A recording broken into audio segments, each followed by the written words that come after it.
to first part. Ritu can row downstream 20 kilometer in 2 hours and upstream 4 kilometer in 2 hours. तो आपको क्या बताना है? Find her speed of rowing in still water and the speed of the current. तो सबसे पहले जो दो चीजें हैं बेटा वही एज्यूम कर लेंगे, साथ ही नोट डाउन कर लो, इसको नहीं आना है, ठीक है? लिखिए let the speed of still water, let the speed of still water. Still water का मतलब पानी की जो स्पीड है वही हमने लेनी है। तो speed of still water, speed of rowing लिखना सामने, स्पीड ऑफ रोइंग। रोइंग का मतलब बोट की स्पीड होगी वो। Speed of rowing in still water आप x किलोमीटर मान लीजिए, स्पीड है तो पर आर में ही लेना क्योंकि आर्स दे रखे हैं साथ में। फिर कह रहा था स्पीड ऑफ द करंट, तो स्पीड ऑफ करंट और आप एज्यूम कर लो, स्पीड ऑफ करंट ये था आपकी y की। स्पीड ऑफ करंट का मतलब है जो पानी की स्पीड है, और स्पीड ऑफ रोइंग किसकी है? स्पीड ऑफ रोइंग आप यू कैन से कि बोट की स्पीड है। अब सबसे पहले तो आप अपस्ट्रीम की स्पीड लीजिए। अपस्ट्रीम मतलब अगर अपोजिट डायरेक्शन में जाएगी, मान लो यहाँ पे है बोट, अगर ऊपर जाएगी तो स्पीड उसकी कम हो जाएगी, और अगर वाटर के फ्लो के साथ नीचे आएगी तो उसकी स्पीड क्या हो जाएगी? प्लस हो जाएगी। तो अपस्ट्रीम की स्पीड लिखेंगे हम तो x minus Y,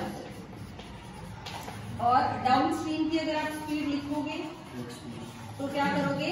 x plus Y.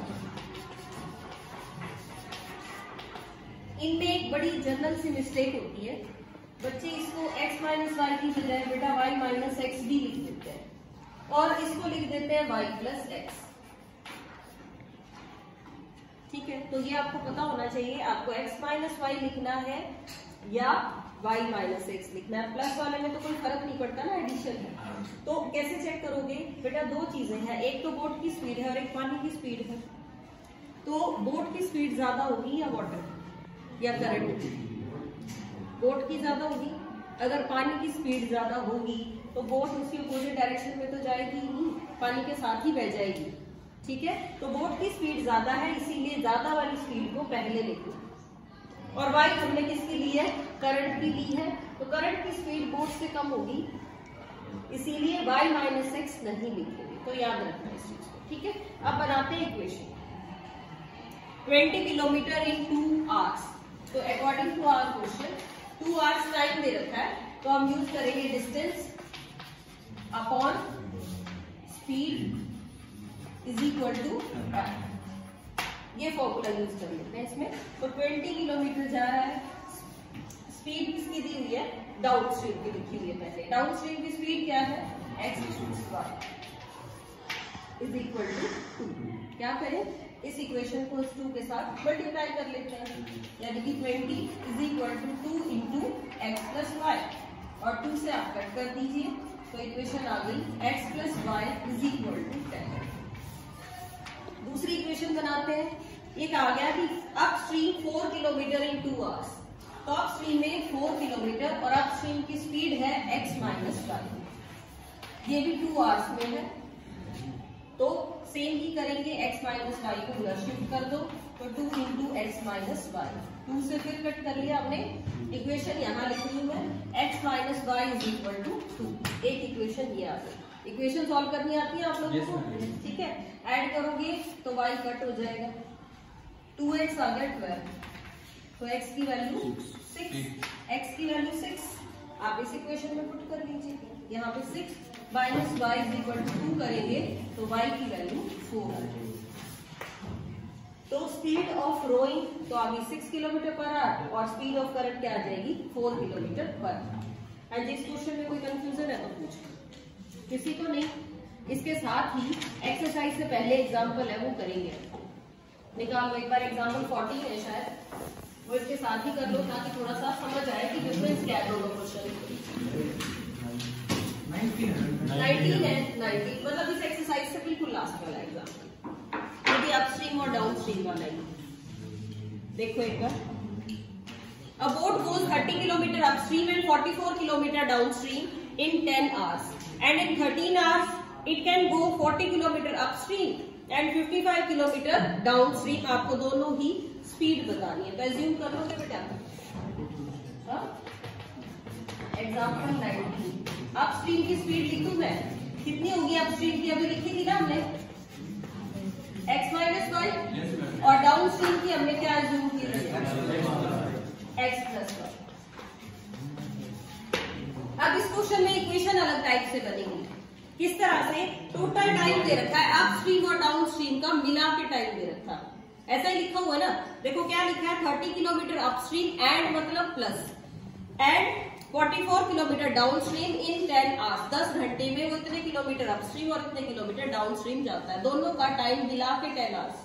तो कंडीशन किस तरह से लिखेंगे हम, 30 किलोमीटर अपस्ट्रीम में स्पीड होगी x माइनस वाई, प्लस दूसरे में कितना टाइम लग रहा है 44 किलोमीटर डाउन स्ट्रीम की स्पीड है x plus y is equal to 10 hours.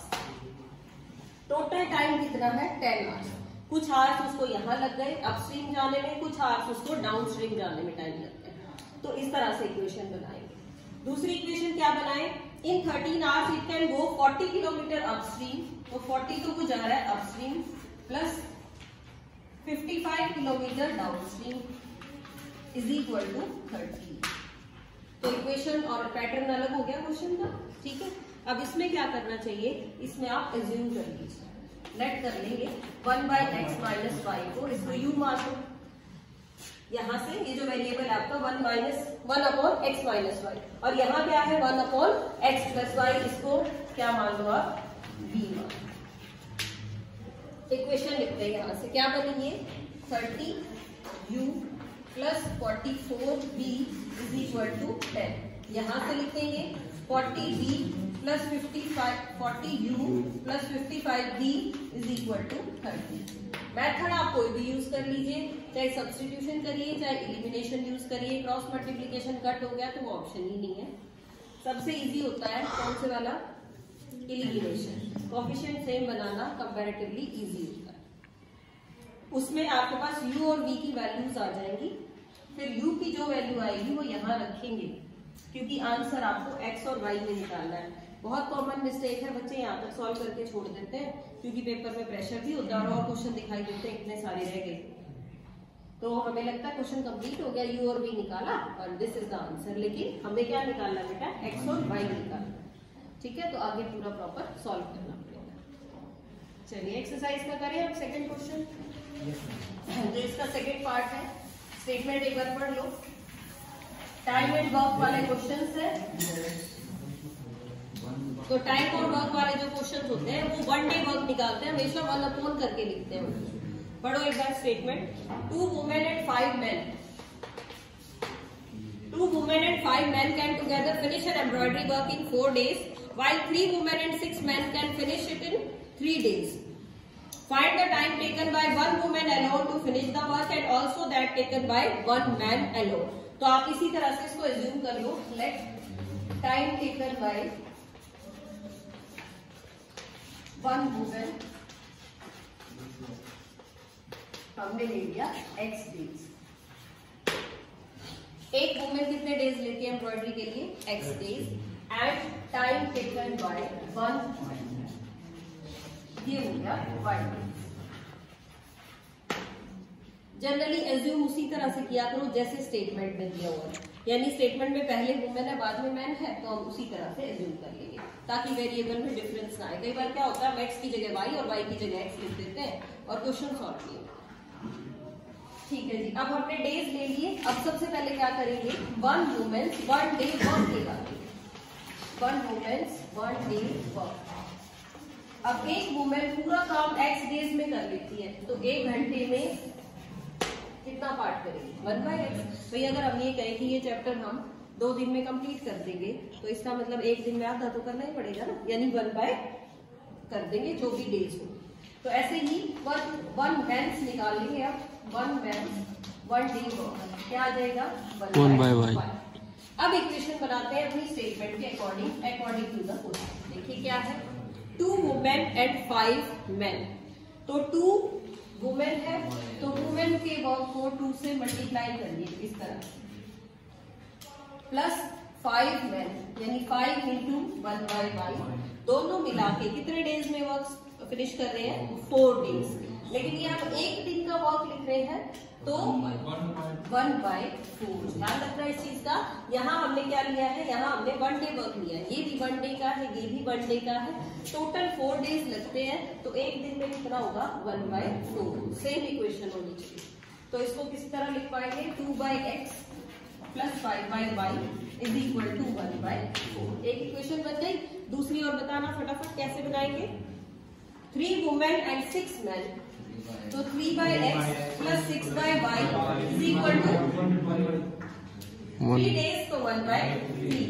इसमें भी वेरिएबल एज्यूम कर ले।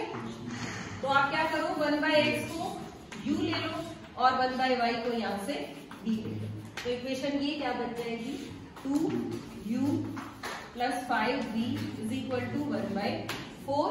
और ये वाली इक्वेशन बनाएंगे तो 3u + 6v = 1 हो जाएगी बेटा इक्वेशन सॉल्व। आपकी मर्जी है, आप चाहे तो पहले 4 एलसीएम ले लें, लेकिन अदरवाइज इसको सीधा ही वेरिएबल को इधर बना के एलिमिनेट करें। मेथड तो यूज कर लोगे आगे, बोलो ठीक है। एक और क्वेश्चन रह गया नंबर 3। 1/3 नहीं आएगा, कहाँ पे बेटा 1/3 आएगा। हाँ बिल्कुल 1/3 आएगा, 1/3 है, वही ठीक है। थर्ड और देखो बेटा एक पढ़ो स्टेटमेंट, थर्ड वाला भी काफी इंपॉर्टेंट है, फिर इस जैसा ये आपको करने को दूंगी।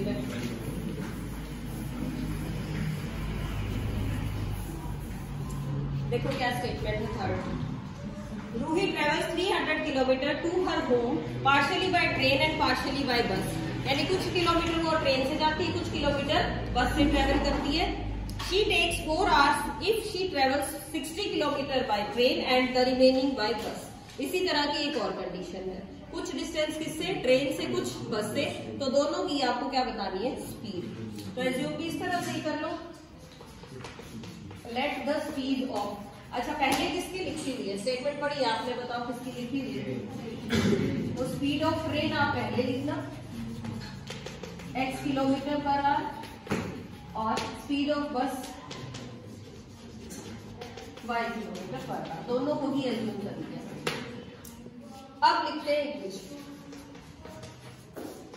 टोटल 300 किलोमीटर है, ये कहा गया कितने kilometre, she takes 4 hours if she travels 60 kilometre by train, तो 60 किलोमीटर और किससे ट्रेवल कर रही है, ट्रेन से। ट्रेन की स्पीड कितनी है, x, तो 60/x प्लस रिमेनिंग बाय बस। टोटल है 300, 60 यहाँ ट्रेवल हो गए, कितने बचे 240, तो 240/y = टोटल का टाइम कितना लगा है, शी टेक्स 4 hours, तो = 4। एक इक्वेशन तो ये बन गई। दूसरी बनाते हैं, फिर कहा गया she travels 100 kilometre by train, अब ट्रेन से 100 किलोमीटर ट्रेवल कर रही है, तो बाय x प्लस रिमेनिंग यानी 200 बाय बस एंड क्या कहा गया, if she takes 10 minutes longer, 10 minute ज्यादा लगे, तो ये 4 hours तो लगने ही है ना बेटा, प्लस आवर्स चल रहे हैं, तो इस तरह से लिख सकते हो आप 4 hours प्लस 10 मिनट्स, तो मिनट्स के आवर्स बना लिए 10/60। आप इसको सॉल्व कर लीजिए, ये आ जाएगा 4 + 1/6, एलसीएम लेंगे तो 25/6। प्लस करके लिखना चाहे तो प्लस करके, अदरवाइज सीधा फ्रैक्शन में भी ऐसे लिख सकते हैं। पता है ना आपको, इस तरह मिक्स फ्रैक्शन में लिख दिया तब भी यही आएगा बेटा सॉल्व करके। प्लस कर लोगे तो थोड़ी कंफ्यूजन कम हो जाएगी, कई बार कंफ्यूज हो जाते हैं बच्चे कि 10 मिनट्स का क्या करें, तो आर बना के फिर इसमें ऐड करो। हो गया क्लियर। अब क्या करना है, अब इसमें भी वही 1/x और 1/y को एज्यूम कर लेते हैं। क्या इक्वेशन बन जाएगी ये, 60u + 240v = 4, और ये बनाएंगे तो 100u + 200v = 25/6। ठीक है, इसको चाहो तो 4 कॉमन निकल जाएगा, यहाँ से भी इससे कट कर देना, थोड़ी इक्वेशन छोटी बन जाएगी, सिंप्लीफाई जल्दी हो जाएगा। और इन द सेम वे 25 इसमें से भी है, इसमें से भी, तो आपके जो वेरिएबल्स है वो छोटे हो जाएंगे। ठीक है, हाँ जी हो जाएगा ये। और इस चैप्टर में ये ऑप्शनल वाले और देख लो बेटे एक बार, ए और बी वाले जो हमें सॉल्व करने थे, मार्क करवाए थे ना आपको 2 पार्ट, देखो कौन से है। पहले ये बाद वाला पार्ट करते हैं जिसमें कोएफिशिएंट सेम होते हैं। ये आपका 7 का 5th पार्ट, क्या लिखा हुआ है, 152x minus 378y is equal to minus 74 और नेक्स्ट है minus 378x plus 152y is equal to minus 604।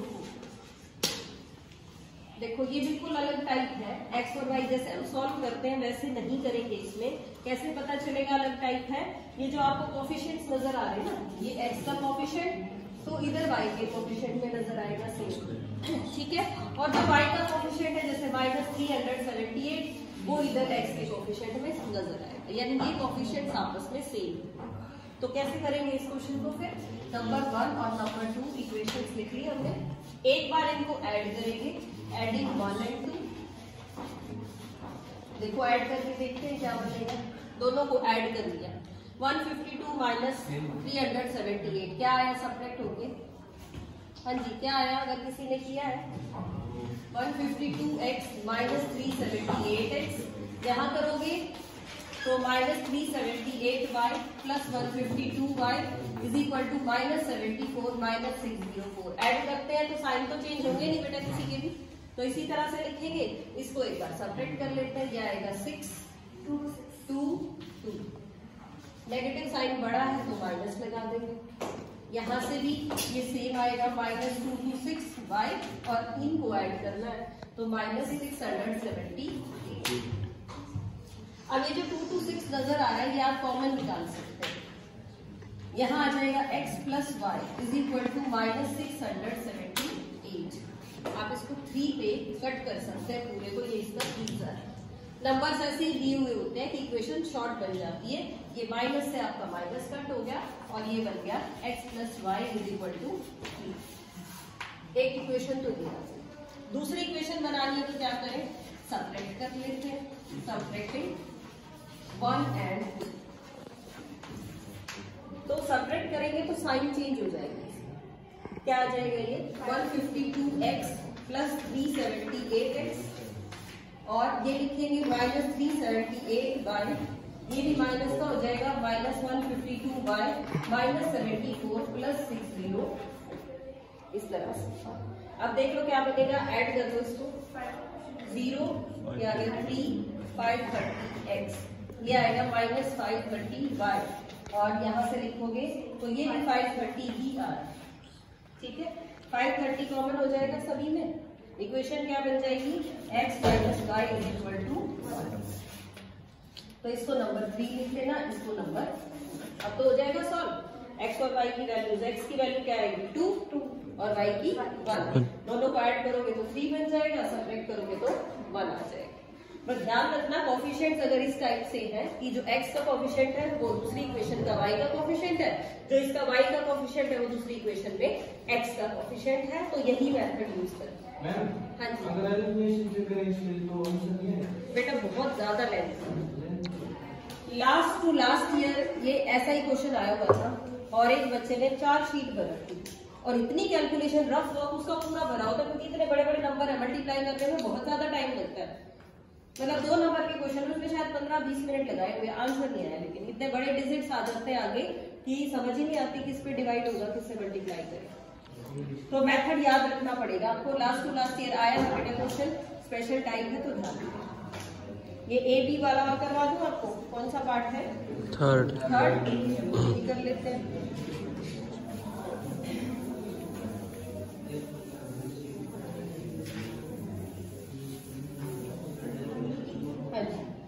Third part, x by a minus y by b is equal to 0 और ax plus by is equal to a square plus b square. तो सबसे पहले काम क्या करेंगे? LCM ले लो इस equation का, इसको सिंप्लीफाई करो। देखो एलसीएम क्या आएगा? a b, तो ये b आपका इसके साथ आ जाएगा और a यहाँ आ जाएगा। क्या बन गई इक्वेशन? bx माइनस ay और इसको शिफ्ट करोगे तो 0 ही आ जाएगा, ठीक है। अब इसी के साथ लिख लेते हैं bx minus ay is equal to, elimination method use करते हैं, वेरिएबल सेम बनाते हैं ना, वेरिएबल का कोफिशिएंट सेम बनाते हैं, ठीक है। कोफिशिएंट सेम बनाएंगे तो यहाँ देख लेते हैं, इसको मैं अगर a से मल्टीप्लाई कर दूं तो ये ए बी बन जाएगा, और इसको बी से मल्टीप्लाई कर दूं तो ये भी ए बी बन जाएगा। तो मैंने क्या किया, इस इक्वेशन को किससे मल्टीप्लाई कर ले, ए से, इस वाली इक्वेशन को मल्टीप्लाई कर लेते हैं बी से। ए से मल्टीप्लाई किया तो a square x plus a b y, और यहाँ भी ए से मल्टीप्लाई करोगे ए क्यू, ए इंटू ऐसे ही लिख लेते हैं एक बार, और इसको बी से कर लिया सेकेंड को, b square x minus a b y is equal to 0। ठीक है, ऐड करते ही कट हो गया y का सारा वेरिएबल।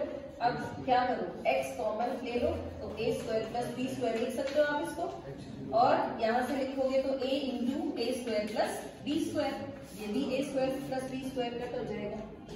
x की वैल्यू क्या आ गई, a। अब x की वैल्यू a आप इस इक्वेशन में पुट कर लीजिए, यहाँ पुट कर लेते हैं a b minus a y equal to 0। चाहो तो इसको उधर शिफ्ट कर लो बेटा, और a से a कट हो गया तो b इक्वल टू y, यानी y की वैल्यू क्या आ गई, b आ गई, x की वैल्यू क्या आ गई, a आ गई। लग रहा था क्वेश्चन थोड़ा मुश्किल, लेकिन इजीली हो जाएगा। a b देख के मत ये टेंशन ले लेना कि कैसे निकालें, सिर्फ आप इसी पे ध्यान देना कि ये जो इसके कोएफिशिएंट है ये सेम बना लें। मिस्टेक ज्यादातर पता है कहाँ होगी, इधर तो हम मल्टीप्लाई कर लेते हैं, राइट साइड में नंबर मल्टीप्लाई करना भूल जाते हैं, ऐसा 50% ऑफ द स्टूडेंट्स करते हैं।